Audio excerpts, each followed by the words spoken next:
Hi viewers, welcome back to my channel Shanti updates. ఈ రోజు వీడియోలో మీరు చూడంగానే మీకు ఒక 2 టెక్స్ట్ బుక్స్ కనిపిస్తున్నాయి. ఏంటంటే ఇది 9th class maths text book, ఇది 10th class maths text books.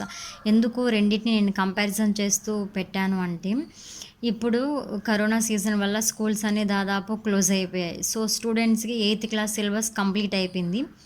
9th సిలబస్ని ప్రాక్టీస్ చేయాలి.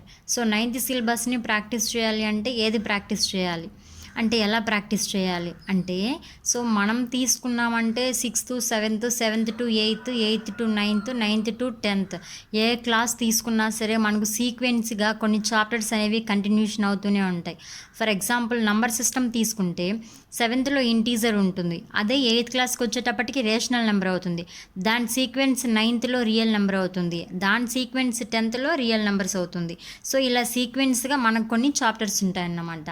సో అలాగే ఇప్పుడు మనం 9thలో ఏది ప్రిపేర్ అయితే 10thలో మనకి ఎక్కువ మార్క్స్ స్కోర్ చేయడానికి ఈజీగా ఉంటుంది. యాక్చువల్లీ 10th క్లాస్ కష్టం అని అంటారు, కానీ 9th క్లాస్ సిలబస్ని కంప్లీట్గా ప్రిపేర్ అయ్యామంటే డెఫినెట్లీ 10th క్లాస్లో పాస్ అయిపోతాం. సో అది ఏ చాప్టర్స్ 9thలో కంప్లీట్గా చదివితే 10th క్లాస్లో మనకి ఈజీగా ఉంటాయి. మనం ఏ చాప్టర్స్ ప్రిపేర్ అవ్వాలి అంటే ఇప్పుడు చూద్దాం. 9th క్లాస్ టెక్స్ట్ బుక్లో 15 చాప్టర్స్ ఉన్నాయి. మనకు ఎన్ని ఉన్నాయంటే 1 to 15 ఉన్నాయి. అలాగే 10th క్లాస్ టెక్స్ట్ బుక్లో 14 ఉన్నాయి, 1 to 14 చాప్టర్స్ ఉన్నాయి. సో ఇక్కడ వేరియేషన్ ఏంటంటే, ఇక్కడ ప్రూఫ్స్ అండ్ మ్యాథమెటిక్స్ ఉంటుంది, ఇక్కడ మ్యాథమెటికల్ మోడలింగ్ అంటే లాస్ట్లో ఉంటుందన్నమాట. సో ఇప్పుడు ఏమేమి చాప్టర్స్ని మనం ఎలా చదవాలి అంటే, సో 9thలో తీసుకుంటే ఫస్ట్ రియల్ నెంబర్స్ ఉంది. అలాగే 10th క్లాస్లో రియల్ నెంబర్స్ ఉందా లేదా అంటే, సో 10th క్లాస్లో కానీ మనకి ఇక్కడ ఫస్ట్ చాప్టర్ రియల్ నెంబర్స్ ఉంది. సో ఇక్కడ ఫస్ట్ చాప్టర్ రియల్ నెంబర్, అలాగే ఇక్కడ కానీ ఫస్ట్ చాప్టర్ రియల్ నెంబర్. ఇక్కడ నేమ్ చూడడానికి రియల్ నెంబర్స్ అని ఒకటి అంటే సేమ్ ఒకేలాగా మాత్రమే ఉంది, కానీ కంటెంట్ మాత్రం వేరియేషన్గానే ఉంటుంది. కానీ 9th క్లాస్లో రియల్ నెంబర్స్ వచ్చిందంటే 10th క్లాస్లో రియల్ నెంబర్స్ నేర్చుకోవడం చాలా ఈజీ. 10th రియల్ నెంబర్స్లో లాగ్స్ ఉంటుంది, అలాగే యూక్లిడ్ డివిజన్ లెమ్మ మాత్రమే ఉంటుంది కాబట్టి సో కొంచెం ఈజీగా నేర్చేసుకోవచ్చు. అలాగే నెక్స్ట్ 9thలో సెకండ్ చాప్టర్ చూసామంటే పాలినామియల్స్ అండ్ ఫ్యాక్టరైజేషన్. అలాగే పాలినామియల్స్ అనే చాప్టర్ 10thలో ఉందా లేదంటే, సో 10thలో కానీ మనకు ఉంది కాబట్టి second chapter polynomials and factorization, third chapter polynomials. ఇక్కడ 9thలో ఉన్నటువంటి పాలినామియల్ని కంప్లీట్గా చదవమంటే చాలా, అంటే ఇక్కడ పాలినామియల్ ఉంది అండ్ ఫ్యాక్టరైజేషన్ ఉంది. ఇక్కడ మాత్రమే పాలినామియల్ అంటే, ఫ్యాక్టరైజేషన్ అంటే మనం ఫ్యాక్టర్స్ కనుక్కుంటాం. మామూలుగా మనకు నెంబర్స్ వచ్చినప్పుడు ప్రైమ్ ఫ్యాక్టర్స్ కనుక్కుంటాం కదా, అలాగే ఇక్కడ దేనికి ఫ్యాక్టర్స్ కనుక్కోవాలి అంటే ఇచ్చినటువంటి పాలినామియల్కి ఫ్యాక్టర్స్ కనుక్కోవాలి. సో అంటే 10thలో చదవాల్సినటువంటి ఫ్యాక్టర్స్ కానీ గ్రాఫ్ గీసేటప్పుడు దానికి కావాల్సినటువంటి ఫ్యాక్టరైజేషన్ ఎలా కనుక్కోవాలి దాని గురించి మొత్తం మనం 9thలో చదువుకుంటే చాలా. 9thలో పాలినామియల్స్ వచ్చింది అంటే 10thలో డెఫినెట్లీ సేమ్ అదే ఉంటుంది, అంతే 2-3 ప్రాబ్లమ్స్ మాత్రమే చేంజ్ అవుతుంది. Next the elements of geometry. So 10th క్లాస్లో మనకు లేదు, ఇది only for the 9th class మాత్రమే ఈ chapter. Next lines and angles. So ఎక్కడెక్కడన్నా మనకు లైన్స్ అండ్ యాంగిల్స్ ఉందా చూసామంటే ఎక్కడెక్కడ లేదు. లీనియర్ ఈక్వేషన్ ఉంది, క్వాడ్రాటిక్ ఉంది, ప్రోగ్రెషన్ ఉంది, కోఆర్డినేట్స్ ఉంది కాబట్టి సో లైన్స్ అండ్ యాంగిల్స్ కానీ మనకి ఎక్కడ లేదు, ఓన్లీ ఫర్ 9th క్లాస్ మాత్రమే. Next coordinate geometry, very very very very important chapter. Coordinate geometry అనేది 9th, 10th అనే కాదు హైయర్ స్టడీస్లో కానీ ఇది వస్తుంది. సో 9thలో కోఆర్డినేట్ జామెట్రీ ఉంది, అలాగే 10th క్లాస్లో కోఆర్డినేట్ జామెట్రీ ఉందా అంటే 10th క్లాస్లో కానీ కోఆర్డినేట్ జామెట్రీ ఉంది. సో 9thలో మనకు కోఆర్డినేట్ జామెట్రీ కంప్లీట్గా ప్రిపేర్ అయ్యామంటే 10th కోఆర్డినేట్ జామెట్రీ అనేది మనకు చాలా ఈజీ అయిపోతుంది. అసలు 10th క్లాస్లో కొన్ని చాప్టర్స్ని మనం టచ్ చేయకనే, అసలు 10th చదవకనే మనం పాస్ అయిపోవచ్చు. హౌ ఇట్ పాసిబుల్ అంటే 9th క్లాస్లో ఆల్రెడీ ఈ చాప్టర్స్ ఉన్నాయి కాబట్టి ఈజీగా పాస్ అయిపోతాం కదా, సో ఫెయిల్ అయ్యే ఛాన్సెసే ఉండదు.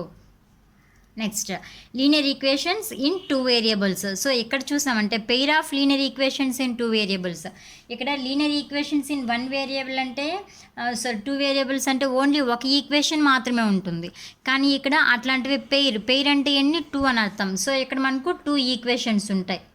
ఓకేనా, అంటే ఇక్కడ ax + by + c = 0 అని ఒక లీనియర్ ఈక్వేషన్ మాత్రమే ఉంటుంది. కానీ ఇక్కడ పెయిర్ అంటే 2 కదా, so a1x + b1y + c1 = 0, a2x + b2y + c2 = 0 అనే 2 పెయిర్ ఆఫ్ లీనియర్ ఈక్వేషన్స్ ఉంటుంది కాబట్టి ఇక్కడ పెయిర్ ఆఫ్ అని అన్నాం.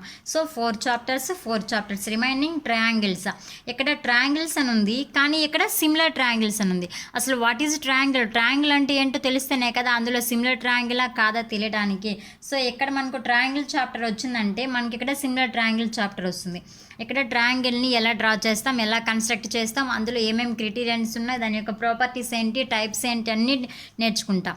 ఇక్కడ సిమిలర్ ట్రయాంగిల్స్కి వచ్చేటప్పటికి మనకు బౌద్ధాయన థీరం అంటే Pythagoras theorem, Thales theorem, Thales యొక్క కాన్వర్స్, పైథాగరస్ యొక్క కాన్వర్స్. సో ఈ ప్రూఫ్స్ అన్నీ కానీ 9th 10th క్లాస్లో వస్తాయి. అంటే బేస్ వస్తేనే కదా దాని యొక్క ప్రూఫ్స్ మనం 10thలో నేర్చుకుంటాం. సో 9thలో ట్రయాంగిల్స్ని ఈజీగా నేర్చుకున్నామంటే 10th క్లాస్ సిమిలర్ ట్రయాంగిల్స్ అనేది చాలా ఈజీ. Next quadrilaterals.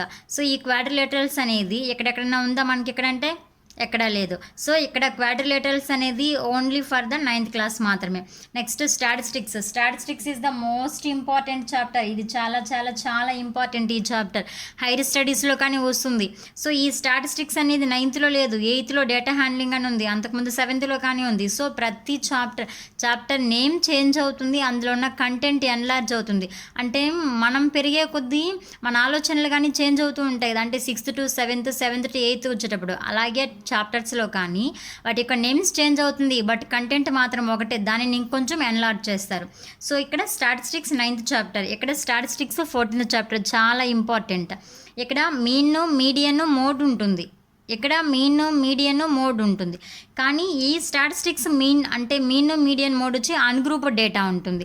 10th క్లాస్కి వచ్చి గ్రూప్డ్ డేటా ఉంటుంది. సో అన్గ్రూప్డ్ డేటాకి సింపుల్గా అంటే ఒక 10 మెంబర్స్ని కౌంట్ చేయడం వస్తే 100 మెంబర్స్కి ఎలా కౌంట్ చేయాలో తెలుసుకుంటాం కదా. సో 9th క్లాస్ స్టాటిస్టిక్స్ వచ్చిందంటే ఈజీగా 10th క్లాస్ స్టాటిస్టిక్స్ వచ్చేస్తుంది.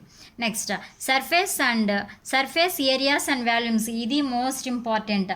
అంటే ఇక్కడ 9th క్లాస్లో సర్ఫేస్ ఏరియాస్ అండ్ వాల్యూమ్స్లో మనం ఏం నేర్చుకుంటామంటే క్యూబు, క్యూబాయిడ్, అలాగే స్పియరు, హెమిస్పియరు, కోను, సిలిండర్, వీటి యొక్క ఫార్ములాస్ని ఎలా డెరివేట్ చేస్తాం అంటే ఫర్ ఎగ్జాంపుల్ ఇప్పుడు క్యూబ్ తీసుకున్నాం అనుకోండి, క్యూబ్ యొక్క వాల్యూమ్ ఫార్ములా ఎంత అంటే సో అప్పుడు బట్టి పట్టామనుకో మనకు అది గుర్తురాదు సమయానికి. అదే దానిని అండర్స్టాండ్ చేసుకుని ఎలాగొస్తుందని నేర్చుకున్నాం అనుకో ఈజీగా చెప్పేయగలుగుతాం కదా.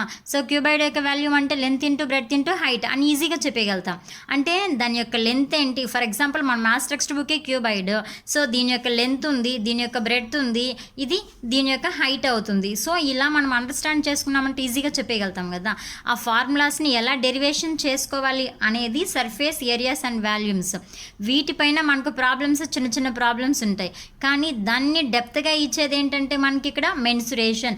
చాప్టర్ నేమ్ మాత్రమే మనకి ఇక్కడ చేంజ్ అయింది, బట్ ఇందులో ఉన్నటువంటి కంటెంట్ అంతా సేమ్ ప్రొసీజర్. ఫర్ ఎగ్జాంపుల్ మనం ఒక ఇల్లు బొమ్మ తీసుకున్నామంటే అంటే కొన్ని హౌసెస్ ఉంటాయి చూసినారా, ఇట్లాంటి హౌసెస్ ఉంటాయి. ఓకే, ఇట్లాంటి హౌస్ బొమ్మ చూసామంటే ఇందులో ఏమేమి ఉంది మనకి ఇక్కడ వచ్చి క్యూబాయిడ్ ఉంది, ఇక్కడ వచ్చి ఏముంది మనకి ఇక్కడ కోన్ ఉంది, కింద వచ్చి ఏముంది హెమిస్పియర్ అంటే సర్కిల్ షేప్లో ఉంటుంది. సో అంటే 3 or more ఫిగర్స్ అన్నీ కలిపి ఒక ఫిగర్లో ఉంటాయి కదా, అట్లాంటి డిఫికల్ట్ ప్రాబ్లమ్స్ మెన్సురేషన్లో ఉంటాయి. అసలు చిన్న చిన్న ప్రాబ్లమ్స్ని మనం సాల్వ్ చేయగలుగుతానే కదా పెద్ద ప్రాబ్లమ్స్ని సాల్వ్ చేయగలుగుతాం. సో ఆ చిన్న చిన్న ప్రాబ్లమ్స్ అన్నీ కానీ 9th క్లాస్లో సర్ఫేస్ ఏరియాస్ అండ్ వాల్యూమ్స్లో ఉంటాయి. మనకు ఈ సర్ఫేస్ ఏరియాస్ అండ్ వాల్యూమ్స్ వచ్చిందంటే మనకి ఇక్కడ మెన్సురేషన్ వచ్చేస్తుంది. నెక్స్ట్ ఏరియాస్ అంటే ఏం లేదు, ఇది కానీ మనకు అంటే రిమైనింగ్ చాప్టర్స్కి వచ్చేది ఏరియా అంటే స్క్వైరు, రెక్టాంగిల్ వీటికన్నిటికీ వస్తుంది. ఓకే, ఈ ఏరియాస్ చాప్టర్లో వచ్చి మనకు డెరివేషన్ టైప్లో ఉంటాయన్నమాట. సో ఇది మనకి ఇక్కడ రాదు. నెక్స్ట్ సర్కిల్ అంటే మనం చిన్నప్పటి నుంచి ప్రతిదీ చూస్తూనే ఉంటాం, ప్రతిదీ సర్కిల్ షేప్ అనే అంటాం. బ్యాంగిల్ సర్కిల్ షేప్లో ఉంటుంది, ఇలా అన్ని సర్కిల్ షేప్లోనే ఉంటాయి. కానీ ఈ సర్కిల్లో ఏది డయామీటరు, ఏది సెంటరు, ఏది radius, arc, major segment, minor segment. So సర్కిల్లో దాని యొక్క ఏరియా ఎలా ఉంటుంది, ఏరియా పైన ఏమేమి ప్రాబ్లమ్స్ డిపెండ్ అయి ఉంటుంది, ఏమైనా థియరమ్స్ ఉన్నాయా, అవన్నీ కానీ సర్కిల్స్లో ఉంటుంది. కానీ ఈ సర్కిల్ అనేది మనకి ఎక్కడ 10th క్లాస్లో రాదు. కానీ ఒక చిన్న బిట్ ఏంటంటే ఈ సర్కిల్స్ని డిపెండ్ చేసుకొని tangents and secants to a circle అంటే ఇక్కడ సర్కిల్ అంటే ఏంటో నేర్చుకుంటాం. సో సర్కిల్ అంటే ఏంటో ఇక్కడ అర్థమైందంటే దానికి టాంజెంట్స్ అండ్ సీకెన్స్ ఎలా డ్రా చేయాలో ఇక్కడ మనకు అర్థమవుతుంది అన్నమాట. నెక్స్ట్ జామెట్రికల్ కన్స్ట్రక్షన్స్ అంటే ఫిగర్స్ని మనం ఎలా డ్రా చేయాలి, బట్ మనకి ఇక్కడ 10th క్లాస్లో ఈ చాప్టర్ లేదు. నెక్స్ట్ ప్రాబబిలిటీ, చాలా చాలా చాలా ఇంపార్టెంట్ ప్రాబబిలిటీ. ఫర్ ఎగ్జాంపుల్ ఒక కాయిన్ని టాస్ చేసినప్పుడు హెడ్ ఆర్ టైల్ ఏదైనా పడవచ్చు. సో అదే ప్రాబబిలిటీ. ఇద్దరు ఫ్రెండ్స్కి రన్నింగ్ రేస్ పెడతాం, అందులో ఎవరైనా విన్ అవ్వచ్చు. అలాగే IPL మ్యాచ్ జరుగుతుంది, అందులో ఏ మ్యాచ్ అయినా విన్ అవ్వచ్చు. ఇది అని మనం పర్టికులర్గా చెప్పలేం కదా. సో ఇదే ప్రాబబిలిటీ. 9th క్లాస్ ప్రాబబిలిటీలో వాట్ ఈజ్ ద ప్రాబబిలిటీ, ఇందులో అంటే ప్రాబబిలిటీ యొక్క వాల్యూ ఎలా ఉంటుంది, పి ఆఫ్ ఈ అనేది ఎలా ఉంటుంది, పి ఆఫ్ ఈ నాట్ అనేది ఎలా ఉంటుంది, అంటే ఈ ప్రాబబిలిటీ గురించి 9th ఉంటుంది. 10th క్లాస్ ప్రాబబిలిటీ అంటే మనకేముంటుందండి, 10th క్లాస్లో డెక్ ఆఫ్ కార్డ్స్ ఉంటుంది. సో 52 కార్డ్స్ అందరికీ తెలుసు కదా. డెక్ ఆఫ్ కార్డ్స్ అంటే పేక ముక్కలు, అవి 52 ఉంటాయి. అందులో 4 టైప్స్ ఉంటాయి.